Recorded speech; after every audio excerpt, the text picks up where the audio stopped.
This reminds me of that one Resident Evil game that everybody loved.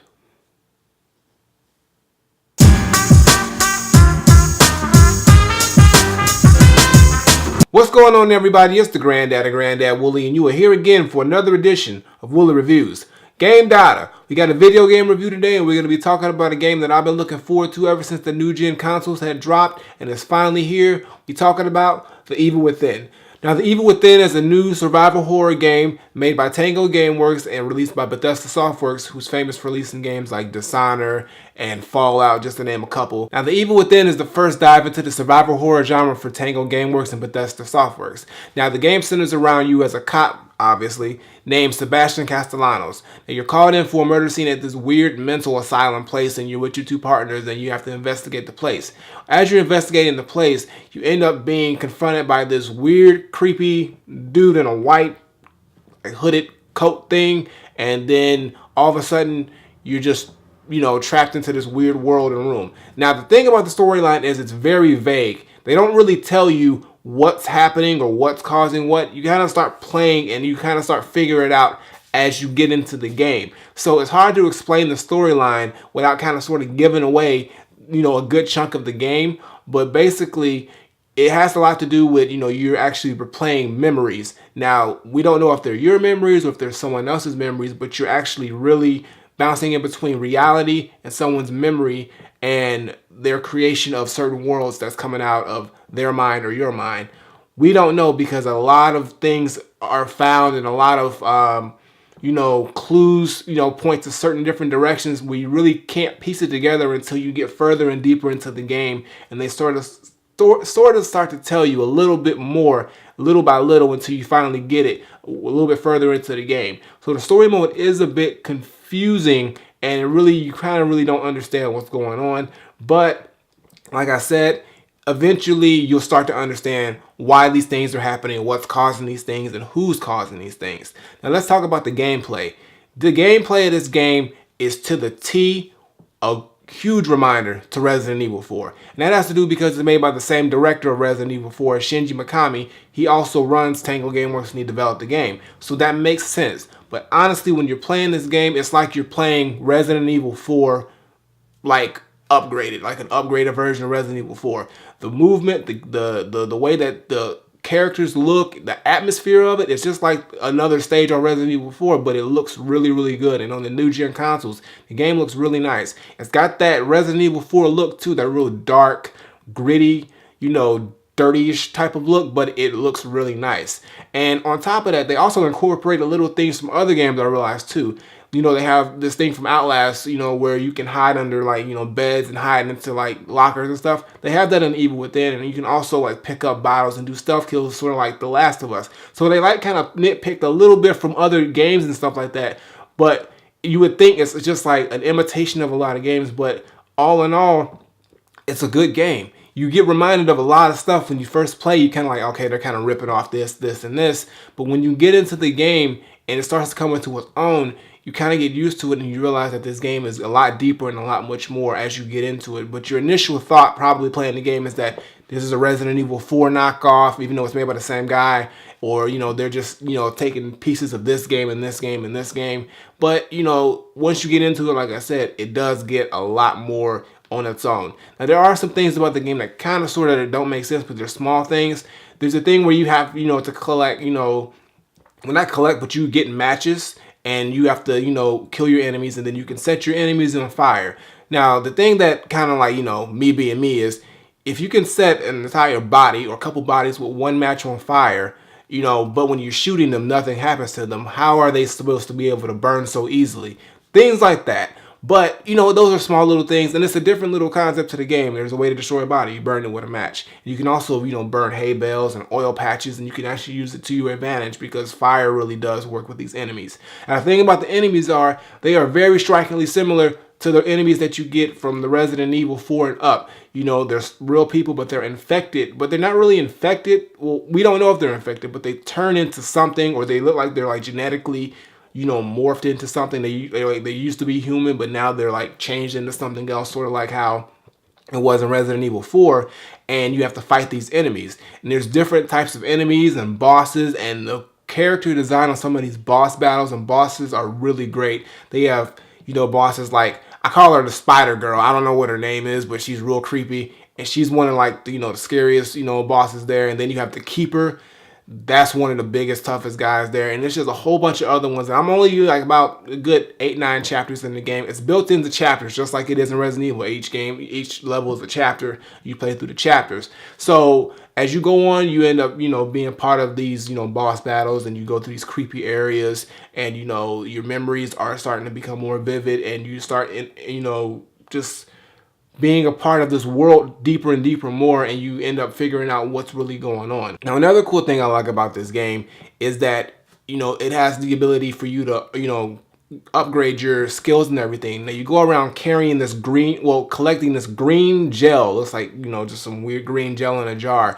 And they actually have them laying around, if you find them, or when you kill enemies, you collect it as well. Now, you use that green gel to upgrade your skills, your weapons, your abilities, your health status, all that stuff.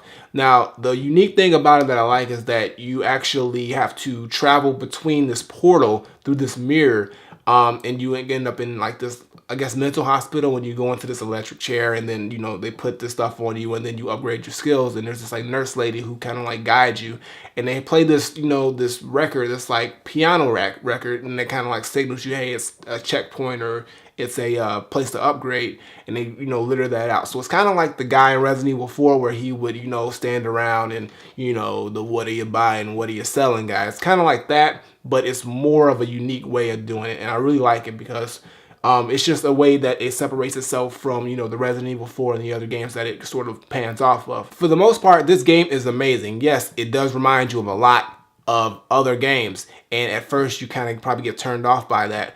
But when you get into it, the game is survival horror at its core, and it is really good. Not only that, it's fucking hard. The game is really difficult. Even on the standard level, this game is so damn hard. You're gonna die a lot, and you will die for some of the stupidest reasons too. They have like bombs and booby traps that you won't even see or realize, and you'll trip over a bomb and you'll explode and you'll fucking die and you'll get pissed off, or just stuff like that. Or you'll get killed by a huge, monster or boss with one hit. You have like full bars, but if you get hit and then they hit you a certain way, you're gone. So it's very hard, it's very difficult, but it's so much fun, and it actually goes back to the true survival horror roots that Resident Evil used to do until they started, getting into the whole action part of it more. So this game, The Evil Within, is like the proper follow-up for Resident Evil 4, and I wish this is what Resident Evil would have done with the follow-up, and they should have kept, the same designer and director on the game, because this is what we got, and I really like this game.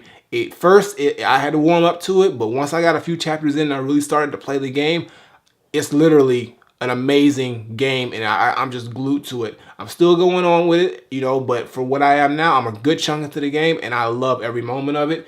The boss battles are dope.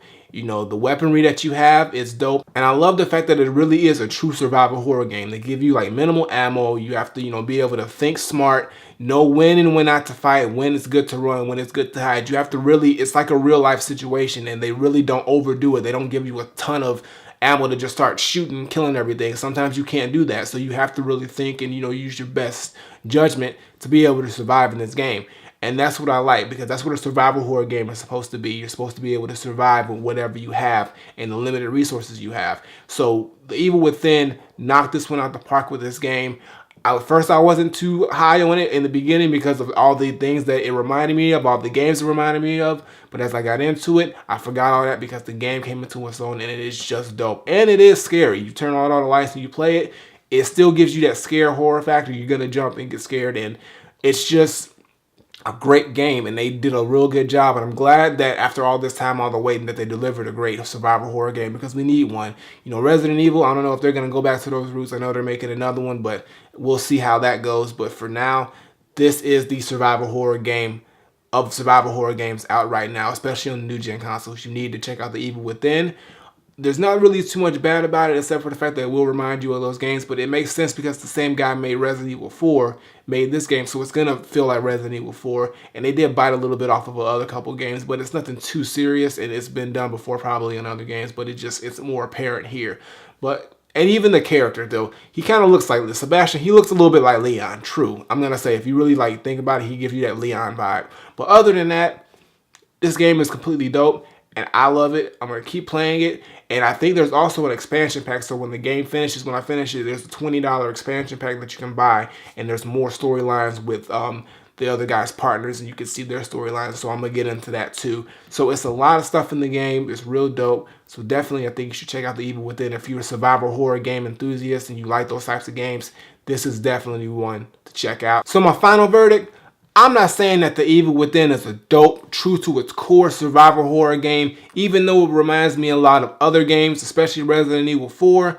All I'm saying is that when you put it all together, even though it does remind you of all these other games, this is a straight up 100% no BS survival horror game, and it will give you everything you want out of a survival horror game. It's fun, it's fast paced, it makes you think, it scares you, and it just does its job, and it does it well. So The Evil Within, I'd have to say, is 100% Granddad approved.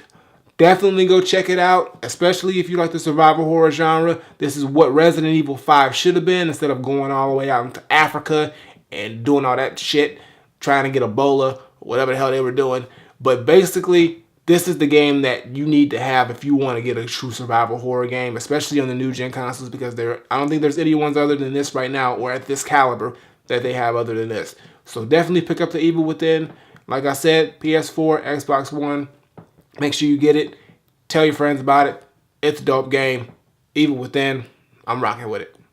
Flip it. Alright guys, that's going to do it for today's video. Make sure you give me a thumbs up and drop a comment. Tell me what you think of The Evil Within, if you like it, if you don't. If you haven't played it, make sure you check it out. I want to hear the feedback. Also, a previous video is on the side, as well as my music video, brand new music video too. So make sure you check those out and show us some love. And as always, Twitter, Facebook, SoundCloud, Instagram, links in the description below. And subscribe. Hit the button on the screen, button below. Doesn't matter to me as long as you're getting that Woolly Reviews in your life. New video every Tuesday and Friday, so make sure you're here those days so you can get some new content, because I'm always dropping it. So until next time, I take my leave. Granddad, The Evil Within, I'm out of here.